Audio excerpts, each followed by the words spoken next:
દ્વારકાની ગોમતી નદીમાં નહાવા પડેલા યુવકો ડૂબ્યા છે। નદીમાં નહાવા પડેલા 2 યુવકો ડૂબ્યા। સ્થાનિકોએ એકનો બચાવ કર્યો, અન્ય એક પાણીમાં ગરકાવ। ડૂબેલો યુવક રાજકોટનો રહેવાસી હોવાની માહિતી। ફાયર વિભાગ અને પોલીસે યુવકની શોધખોળ હાથ ધરી। નહાવા પડેલા 2 યુવકોમાંથી એકનો હજી સુધી પત્તો નથી લાગ્યો। ફાયર વિભાગ શોધખોળ કરી રહ્યું છે। એકને બહાર કાઢવામાં આવ્યો છે।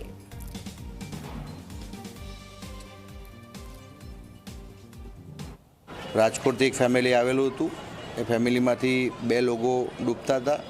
સવારના 8:30 વાગ્યાનો બનાવ છે। એમાંથી એક વ્યક્તિનો સ્થાનિક ટીમ દ્વારા બચાવ કરવામાં આવેલ છે। ઘટનાની જાણ થતાં સ્થળ ઉપર નગરપાલિકાની ફાયર ટીમ, પોલીસ, રેવન્યુ વિભાગની ટીમ કાર્યરત છે અને સ્થાનિક તરવૈયાના મારફતથી ફાયરની ટીમની મારફતથી પણ શોધખોળ ચાલુમાં છે। એક ભાઈનો આબાદ બચાવ થયેલ છે।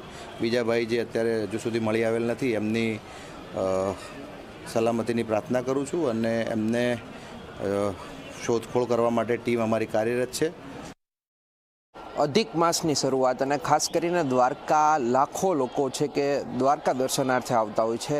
એમાં પણ દ્વારકાના જે ગોમતી ઘાટ વિસ્તાર છે કે જ્યાં નાવાનું અનેરું મહત્ત્વ છે તે માનવામાં આવતું હોય છે। ખાસ જ્યારે વાત કરું તો જે નવા ગોમતી ઘાટને લઈને જે આપ જોઈ શકો છો કે જે યાત્રિકોની ભીડ છે તે ઉમટી પડી છે। આજે વહેલી સવારે જ છે કે જે 2 બાળકો છે તે નાવા આવ્યા હતા અને ખાસ એ જે પાણીનો પ્રવાહ છે તેમાં ડૂબવા લાગ્યા હતા। જે સ્થાનિક ફોટોગ્રાફરની ટીમ છે કે જે ગોમતી ઘાટ પર તૈનાત હોય છે, જે ફોટોગ્રાફી કરતા હોય છે, તેમના દ્વારા એક જે બાળક છે તેમનું રેસ્ક્યુ કરવામાં આવ્યું હતું અને તેને સફળ રીતે છે તે બચાવવામાં આવ્યો હતો।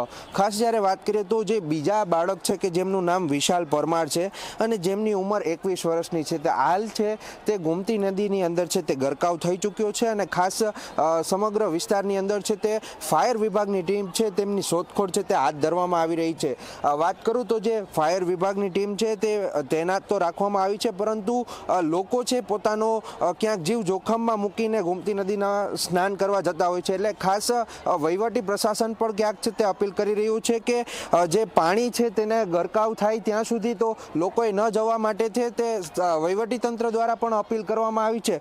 હાલ તો જે યુવક છે કે જે ગરકાવ થઈ ચૂક્યો છે તેની ફાયર વિભાગની ટીમ દ્વારા છે તે શોધખોળ હાથ ધરવામાં આવી રહી છે। જયદીપ લાખાણી, G24 કલાક, દ્વારકા।